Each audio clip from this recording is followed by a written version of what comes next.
ఏనుగులలో ఐరావతాన్ని, పశువులలో సింహాన్ని, పక్షులలో గరుడుణ్ణి, మనుష్యులలో రారాజును, శస్త్రాలలో వజ్రాన్ని,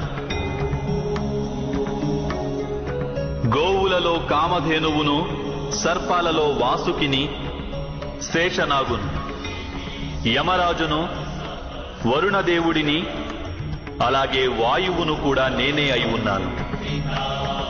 శ్రీరామచంద్రుడిని, పవిత్ర గంగా నదిని, సృష్టిలో ఆది మధ్యాంతములను నేనే అయి ఉన్నాను. బ్రహ్మ విద్యను, మహాకాలుడిని, అలాగే బ్రహ్మను, ప్రభావాన్ని, విజయాన్ని, సత్వాన్ని, నిశ్చయుడిని, దండన, శక్తి, నీతి, మౌనం, అలాగే తత్వజ్ఞానాన్ని కూడా నేనే అయి ఉన్నాను.